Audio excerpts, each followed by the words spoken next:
Hi, I'm John Paul and a really warm welcome back to my channel. This video is going to be following up on the video which I did last, which is the one about a kind of financial example of what you could take home or earn as a therapist. One of the elements of that was 25 clients a week, just as an example. And someone has separately asked, are there enough clients out there? Is there enough business, so to speak, out there? And also, how do you build up a private practice? So what I wanted to do was kind of follow up on that number and talk about sources of clients, of how to connect with potential clients. It's going to be based on my experience. So what I'm going to do is talk about, firstly, are there enough clients out there, and then go on to look at how to build up a private practice. And I'll do that from my point of view by looking at what was happening on qualification, that qualification year, then 5 years later, around 2017 for me, and then bring it up to date now. Now, of course, if you're looking at starting up a private practice or just thinking of going into therapy at the moment, you might think that something, say 10 or 12 years down the line, is not of interest or it's not applicable at the moment. The thing is, looking back, I would like to have known the kind of possibilities and opportunities I think that were available within the industry and the range of them, just so I could have been a bit more intentional from the beginning about what it is I would like to do or perhaps even could do. So hopefully after this video you're going to have a more of an idea of that. I will share how I've been able to connect with clients over that period. I'll also talk about some ways of doing that which aren't things that I've actually done myself, but I know from experience in the industry are available as I say, ways to connect with clients. Just before I do that, I just wanted to let you know what's coming up on the channel in the future. I did a podcast on loneliness, a video podcast, and that should be coming out soon. It might come out with Loneliness Awareness Week, which is in June, or it may be sooner, but I'll certainly put that up here when that's available. Also, I'm going to try to speak to somebody at either UKCP or BACP, or even both, about this issue of kind of earning as a therapist and where the profession's going and kind of portfolio careers, that kind of thing. I've asked somebody from UKCP and also BACP to come on here, so we'll see what they say. And that's because, historically rates have been low as far as earnings for a lot of people in the industry, but I do think that's changing. And also, that idea of this portfolio career, all the kind of opportunities that there are for someone coming into the profession now, which maybe didn't even exist 5 or 10 years ago. So I'd like somebody from UKCP or BACP to talk about that. So we'll see if that happens. Also, I was recently asked to comment on an article which was written about Married at First Sight, Australia. In that situation, there's a couple on there. You may have watched it, you may not, but they often, these kind of reality shows, particularly Married at First Sight, have somebody, a couple on there where somebody, I would not call them that because I'm not really able to identify that in some ways, but somebody might appear to be or be called by others narcissistic and is in relationship with somebody else who it seems doesn't see that and will struggle to identify. And in fact, when other people around point it out in that person, in their partner, they turn on the other people around them. And that sort of scenario tends to fascinate people. So I was asked to make some comments on that recently. Also, a friend recently, who's a therapist as well, sent me the statement that sometimes when we look at other people through rose-tinted glasses, red flags just look like flags. And I thought it sort of fitted in with that theme, which is that idea that when we love somebody or in a relationship with them, why might we sort of deny or ignore those things which are difficult? Anyway, not strictly related to this, of course, but that is something that's coming up. I'm either going to talk about it myself, just do a video on that myself, or talk to another therapist about it, somebody who proactively works with couples, perhaps even the person who sent me that quote. Anyway, those are things that are coming up.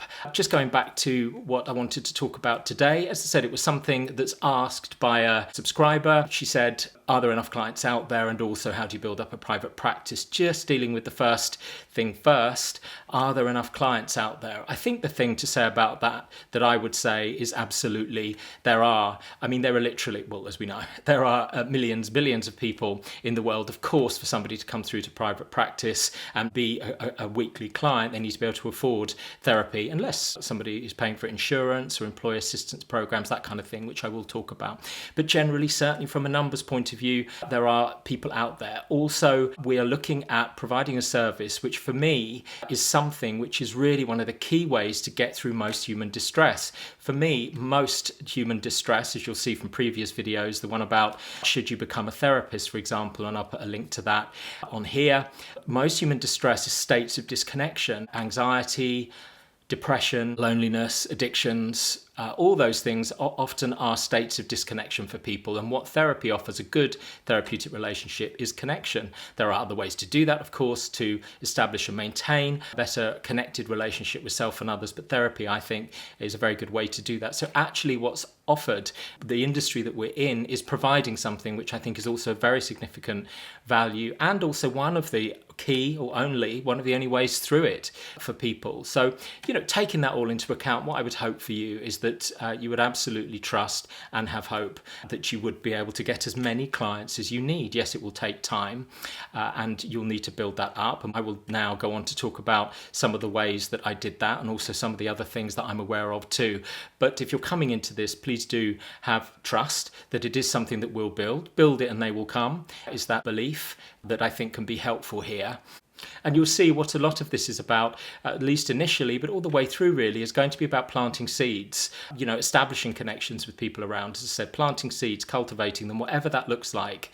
And then they develop over time. So it requires kind of patience, it requires consistency, persistence as well, I would say. And from that point of view, what's very important, and which I've talked about in other videos, I did one on setting up a private practice as well. So do take a look at that. I talk a bit more, I think, about the psychological shift that's necessary in order to go from working for somebody else to working for ourselves. And one of those things is going to be managing fear and creating space for that creativity and that growth in that place of creativity and growth, where we have trust in ourselves, trust in other people. Then that's the place where we're much more likely to plant seeds, much more likely to be consistent. It's much less likely to be a roller coaster, this process.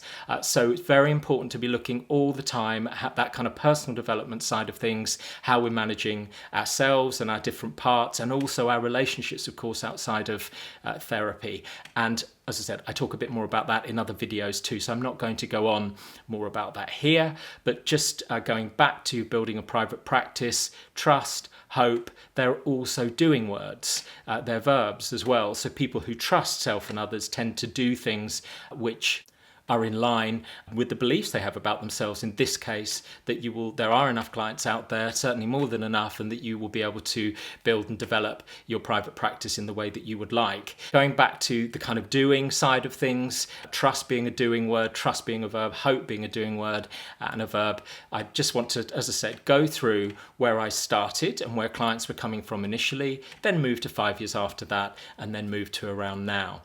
So when I first started, clients came through about 5 different routes, which you'll see in the list. The first one was Google AdWords. I did a Google AdWords campaign. Those are the sponsored ads that come up on the first page of Google, because when you first start, it's unlikely that your website, if you do that, and I'll mention the website, is going to be up on the first page. So you can pay for that. You pay per click through to your website with a sponsored ad that comes up on the first page. And that was quite effective at the beginning. I was doing low cost counselling because I had to. And also, of course, when you're starting out, you're likely to charge less than other people around. You don't want to undervalue yourself, but certainly in terms of experience levels and expectations, you probably will be charging a bit less than perhaps other people around you, although that's up to you. I did mention that in the last video that I did. So the Google AdWords campaign was a good opportunity to make that a benefit, and certainly it did bring some clients in. There was sometimes that difficulty with managing the budget and having to keep an eye on it because all these clicks cost. So there was that side of things, but it was a good way, at least initially, without the website naturally, organically being on the first page of Google to bring clients in. The second one would have been referrals from my college and also family and friends, and also the clinic that I was working at the time. So if you're looking at college, most places where people train, or a lot of them, do have therapy services as well. So you get to know the teachers, lecturers at college, and those people can refer through clients to you. So that certainly happened, at least initially, when I was working from CCPE. where I trained. Then friends and family. There were friends and family who referred people that they knew to me when they knew that I qualified. Clearly, there's potential issues around boundaries there, but I didn't know the people. I didn't even know their names. So that was quite a helpful way starting out for people to come through. And then looking at the clinic, I actually started in CCPE where I trained, also in Shoreditch in East London, but was also seeing clients from Cobham as well. But I wasn't seeing clients at home. I was seeing them from something called Optima Health in Cobham. And there was an osteopath there, somebody who did Reiki, someone who did eyelashes. And of course, all those people are aware that there's a therapist there. Their clients, customers, whatever they would call them, might talk to them about what's going on in their life, and they can refer people to you. So right from the beginning, with family, friends, with referrals at CCPE, with the people at the clinic, other practitioners at the clinic, there was this way that clients could come through to you, a way that you could connect with clients, which would have been through the kind of word of mouth referral and recommendation of others. So that was right there from the beginning, and I think is a very important theme which grows throughout this as well. So the importance there of a couple of things, of being in contact and connection with other people, and also being someone who people are likely to refer to as well, I think is important. What might that look like? Of course, we're not talking about having to please everybody, but that kind of warmth, competence, those kind of things that they come through in relationships, I think makes people more likely to refer people to you. But always holding that in mind. And then, of course, from that point of view, you're going to, what's your personal development like? What's your relationships like? How do you keep yourself regulated? Do you live an alive, vivid life? Those kind of things are really important here, outside of professional as well, if we're looking at other people making recommendations and referrals to you at that stage.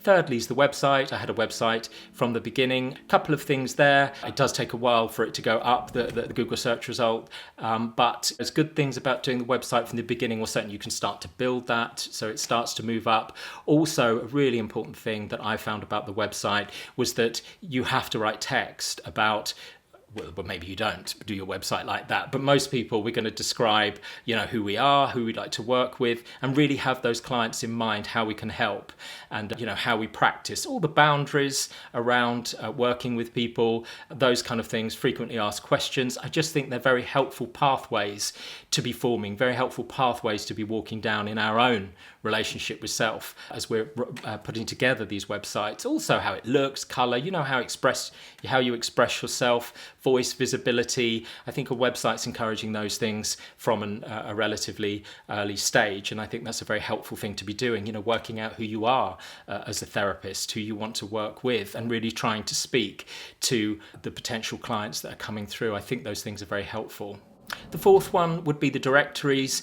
From a relatively early stage, I tried to get on the directories as soon as I could. Counselling directory and also BACP's Find a Therapist directly I was on as quickly as I could be. They will have different requirements as far as you certainly need to be qualified. As far as registered, I'm not really sure where things stand there. There may have been a bit of a delay in being able to get on BACPs, for example, because I wasn't initially immediately registered. But you can have a look at the requirements that they have. Just on that, you can contact, of course, Counselling Directory and also BACP. Another one is Psychology Today, and just ask about their requirements for allowing somebody to be on the directories.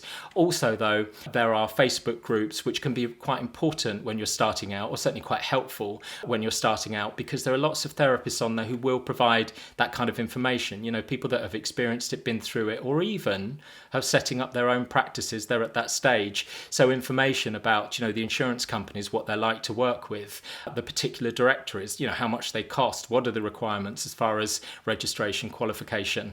There are lots of people out there that, in my experience, will help with you with that information, will be happy to provide that information. I'm a member of the Counselling Directories professional community on Facebook. I would only post there really if I had a question about something. Lots of people are in there discussing lots of stuff related to therapy, but to me that can get quite fraught. Even with therapists, people start to get in conflict and argue about things. But certainly I see if somebody, for example, posts a message about an insurance company or an employee assistance program, which I'm just going to mention, then and ask what they like to work with, you'll get lots of different views and opinions about those particular companies. Of course, that's anecdotal, that's just that person's experience. But when you're starting out, I do think that can be very helpful. I only know of the ones on Facebook. Maybe there are other platforms that have other similar groups, but I think that can be a helpful thing to be part of to find out information. And finally, the fifth one that I started pretty early on with was the insurance companies. Great things about the insurance companies is that, of course, the clients come to you. It's generally shorter term work. Sometimes I've had insurance companies sign off up to a year or 18 months of work, but generally it's a couple of months that they'll sign off. It could be good to have that variety of short term and open-ended long-term work as well. Of course, right at the beginning, you're trying to get experience and build up confidence and know how you work and who you like to work with, and really try to give the kind of best therapeutic relationship, provide that, facilitate that as you can. And, whether that is working for insurance clients or what I'll come on to in a minute, the employee assistance programs or the mental health platforms, they're all helping you to build confidence. Of course, they may pay a little less, the insurance companies, than private clients, but I do think at least initially, it's good from a personal development point of view and a kind of business development point of view to be doing that. You may see somebody, at least initially, yes, it might be lower costs through an insurance company, but in a few years' time, they may come back privately. They may tell 3 or 4 people if they've had a good experience with you, and that's all the time, as I say, sort of planting those seeds and building these things for the future. And then just honorary mentions to the employee assistance programs and also the mental health platforms like BetterHelp. Employee assistance programs were around at the beginning when I first started. Employee assistance programs, as you may know, will need kind of registered providers, therapists, to provide short-term, usually therapy to people who are working in corporate environments who get that provided as part of their employee benefits. From that point of view, signing up, again, clients are coming to you or clients are provided to you. That's a very helpful thing. Building experience, building confidence. The difficulty can be, of course, that it's, as I said, lower cost than you might get from private practice, but it's all going back to this thing about, trying to establish this network, getting more trust in yourself as a therapist, and also establishing more connections with other people. And then the mental health platforms, something like BetterHelp, they didn't even exist when I started, but they're certainly around now, as you may see from social media. They do lots of adverts, certainly on the first page of Google. If you Google counsellor in Cobham, it will be somebody like BetterHelp will come up above. Even the director is now. What about them? I've never worked for them, so I can't say. I know certainly people, when they're starting out their practice, they find it quite a helpful way of bringing in clients. You've got the usual thing of probably lower cost. Your income would be lower just working for the mental health platforms. And also you need to see quite a number of clients, my understanding is, in order to get an okay income, but I don't have any personal experience of that. Again, if you go onto some of the Facebook groups and talk to other therapists, you will get 55 people who will tell you what their experience is. And of course, it's going to be a range. Some people love it, works very well for them. If a window opens up in their practice and they need an income through that, then they will contact the mental health platform, somebody like BetterHelp. There are many more as well, and they will have a client pretty quickly. But for other people, they have had difficult experiences of working to need to see too many clients to bring in an amount of money, which in their view is not enough. So again, range of experience. I can't really speak from personal experience, but there are certainly a possibility from this point of view. So that's where I started. Planting seeds, as I say, it really is a lot in these early years of working out your point of view and who you are and what you believe about therapy, and really importantly, giving clients that come a good experience. It's not always going to be the case. It's not always going to work out. Of course it isn't. But one of the most significant ways, I think, in which you can kind of market or build a private practice is to give the clients that come through the best experience that they can have, whatever that will mean in the context of a therapeutic relationship, of course. I always remember when I started as a lawyer, actually, when I was relatively junior, there were the big banks out there. I was sort of in the banking department, and other people, partners, were out looking to find the big banks as clients, those kind of people to bring them in.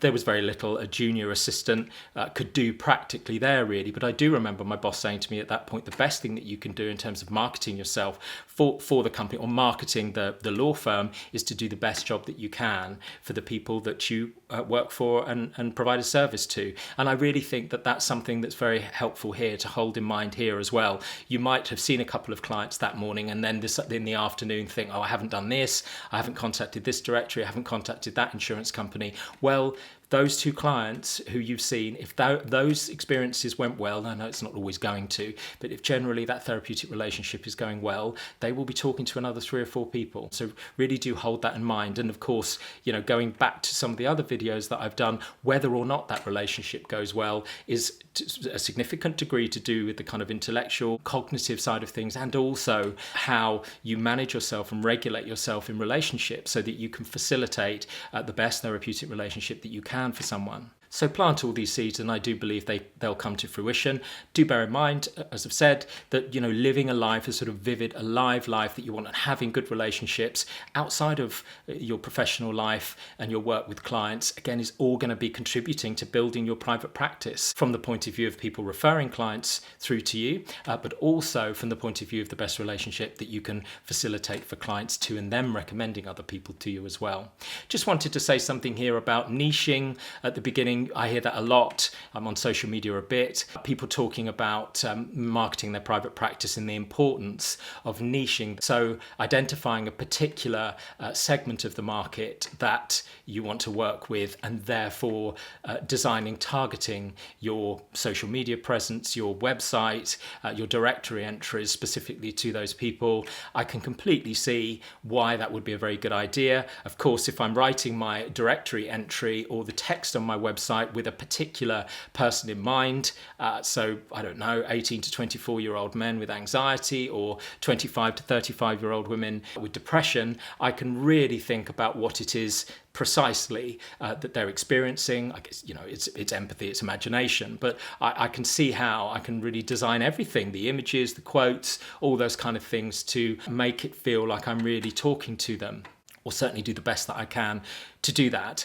So I can see why from a marketing point of view that really makes sense. Of course, it's something you really love and enjoy. That also makes perfect sense as well.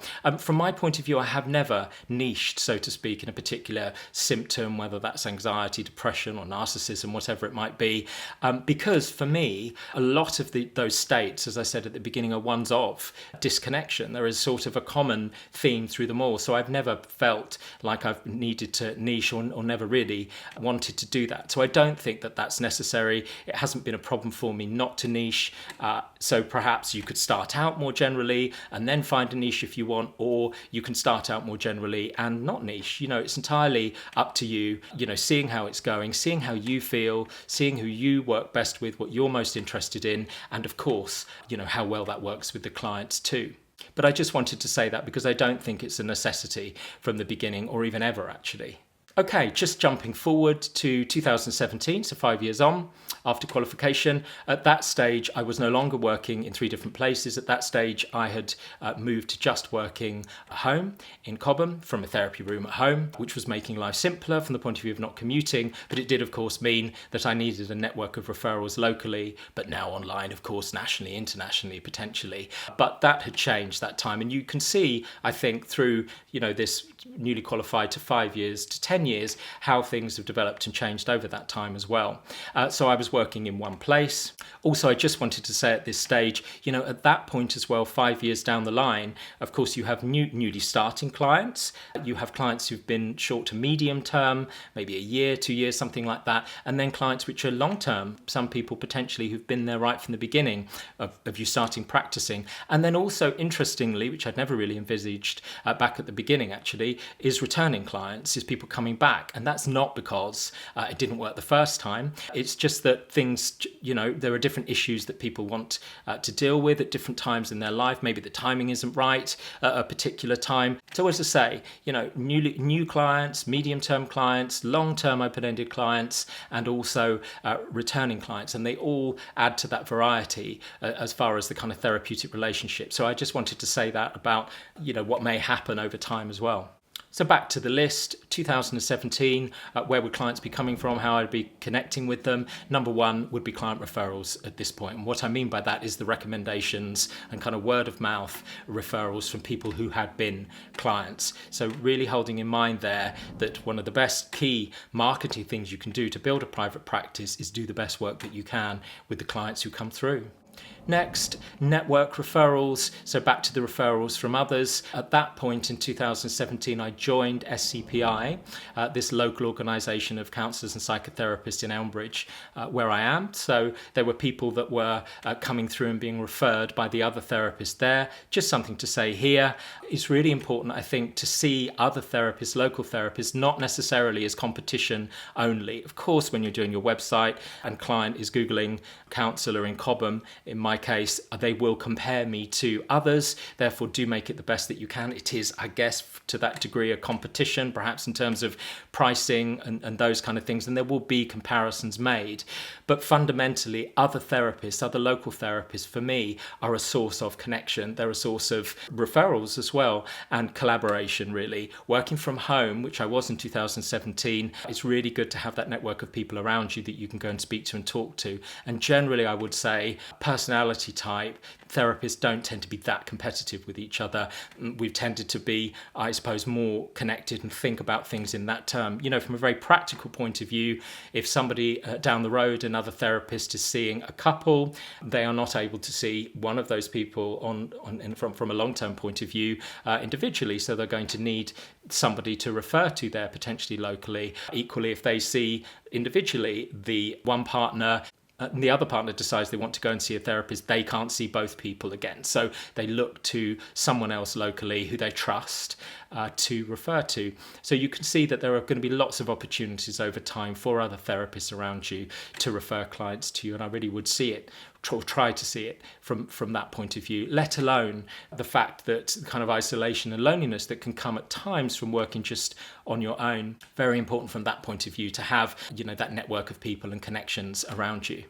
Okay, moving back to the list. At this point, returning clients would have appeared on the list, as I've already said, which I personally really enjoy. And then fourth, the website, people coming through Google search and also the website. I just wanted to say something here about testimonials, you know, the kind of development of the website over time. I had, over time, added testimonials, client testimonials to the website. That was on the basis that somebody I knew who was in marketing said it would be a good idea. I was very reticent to do it, to ask clients for testimonials, just because the kind of public nature of it, felt slightly uncomfortable doing it in some ways. What we don't want to be doing, of course, is putting any pressure on clients to give good reviews or testimonials to put on a public website. Having said that, some clients offered to do that and were really happy to.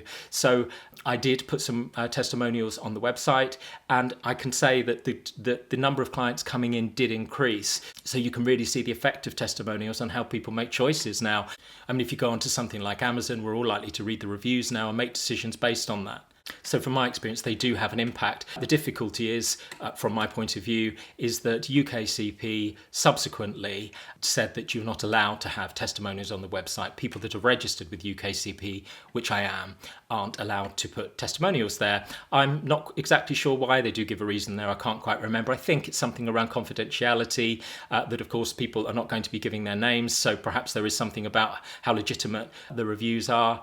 Equally, I don't think they're going to want of course, they're not going to want therapists putting pressure on clients to give good reviews. So perhaps from their point of view, they would just rather have a policy of not. So I had to take them down. Fortunately, the provision that prohibits testimonials doesn't prohibit Google business reviews or book reviews, actually. And you can see why, because somebody publicly agreed to kind of break confidentiality in that situation by saying that they went to see this person and what their experience of it was. So the UKCP provision does not prohibit them. So I was able to take excerpts from book reviews for the book the personal development self-help book that I sell on the website, and also, as I say, from Google business reviews, which has been very helpful. I don't know separately about BACP, whether they prohibit it. I'm always going to be with UKCP, I think. So I'm always, as long as they have that provision, not going to be able to do it. But maybe you would only be registered with BACP and they permit it. I don't know. You can look into that. Maybe that you get registered or accredited, whatever the word might be, with another regulating body. There is one called NCPS, and I don't know what their policy is on it. It may be that you are not comfortable with doing that. You don't want to, publicly put testimonials up, which I understand too. These are all choices that you will make. The wonderful thing about going into this profession and working in a private practice yourself is the freedom and the choice that you have within the regulations. I've just explained that UKCP prohibit certain things, of course. And of course, you have your code of ethics and boundaries and all those kind of things. But largely, you are free to choose how this goes. You're free to choose how your career develops. But in order to really take full advantage of that, as I was mentioning at the beginning, it's very important that psychologically we are managing our fear and that we're able to sort of grow into the space. And that comes with certain trust in ourselves, confidence in ourselves, and also trust in other people in this network and, voice visibility. How you create that voice and visibility and what that looks like on a day-to-day basis is down to the personal taste of the therapist. But I think generally it's important to be looking at opportunities and possibilities and getting excited about all the things that can potentially come with retraining to be a therapist. Next, fifth, the directories are there. Nothing really more to say about that other than of what I've said before, still a source of clients and still are now. And lastly, the insurance companies would still on the list at that point and still are today actually. And then just bringing it fully up to date. So now, where would clients come from? How would I connect with clients, potential clients? The list now has 10 things on it. So you can see over time, because of the different things that I've done over time, how things have developed there. And that includes, different opportunities and ways of connecting with other people, whether that's in kind of print media, YouTube, podcasts. And as I said at the beginning, of course, you might think at the beginning, well, this isn't something that applies to me. Well, actually, from my point of view, a couple of these things that are on there, I would probably have started doing sooner. I may even have started doing on qualification. There's no reason why I shouldn't be writing for print media or having a podcast or guesting on someone else's podcast, whatever it might be, if that's something you might want to do right from an early stage. There's nothing to say when you could do it when you're training. There are certain people I know who set up whilst they're training podcasts and that kind of thing.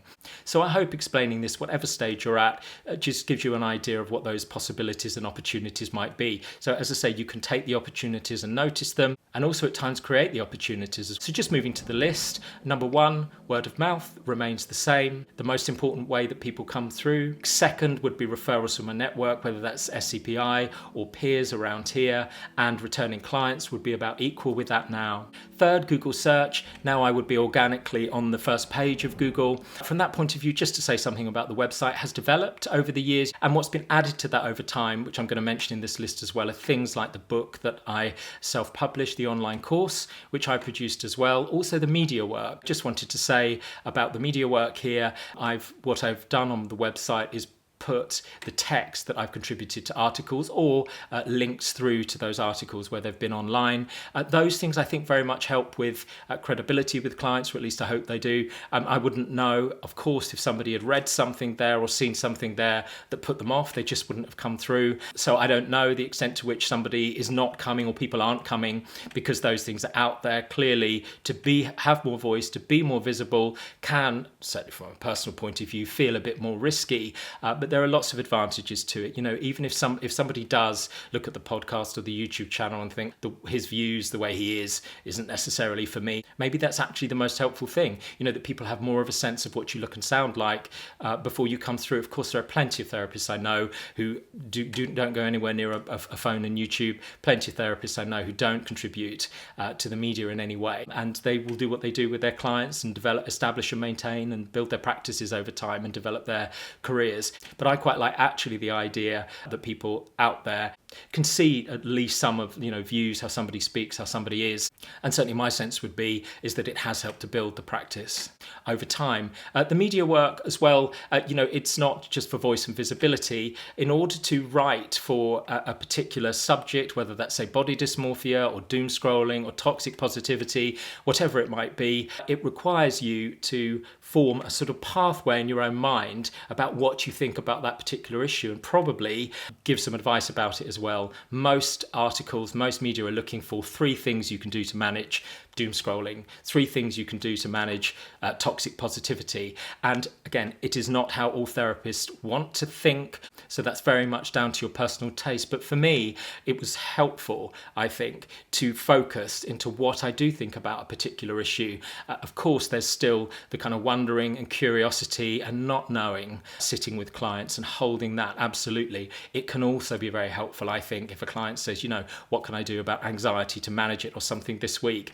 And I've gone through those pathways for Breathe magazine or The Independent or something, to be sort of pretty concise and focused in what somebody can do that week, as well as wondering, as well as being curious. So for me, it's given me a nice balance. Again, you will try these things potentially or not, but you can try things and you can just see how it works for you, whether you enjoy it, whether it's really something that you want to carry on doing, whether it's something you find helpful for yourself, something you find helpful for your clients, or you just think, oh no, that's not something I want to do anymore. They're just all possibilities, opportunities. But from a personal point of view, as I say, I think the media work has been helpful from a number of different point of views. As I said, the credibility, but also the kind of way of thinking. There also have been clients that have read particular articles and connected in some way with what they've read and have come through as clients. But it's not a huge number. It's really those other advantages that I was talking about that would have been the most beneficial things for me, I think.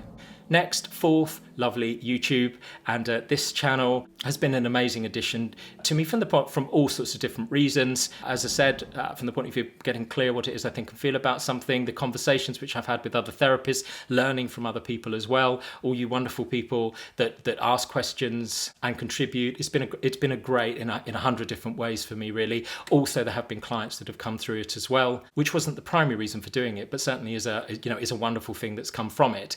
And again, somebody knows how you speak, somebody knows how you express yourself and the kind of things you think about things. So it's gone quite a long way as far as establishing that relationship with somebody. I think that I also use the audio from these videos to put on a podcast as well. So again, there's a different platform there, Apple, whoever else, and a different audience who may be listening to podcasts as well. And clients have come through that way too. I spoke to Richard Nichols, who has a very successful podcast, a sort of mental health podcast, and he said all his clients come through his podcast now. So again, it can be a great way of connecting with people, a great way of working out what you think and feel about things, and also a great way of kind of building that trust and relationship, which can bring people into therapy as well, or coaching, which I also do.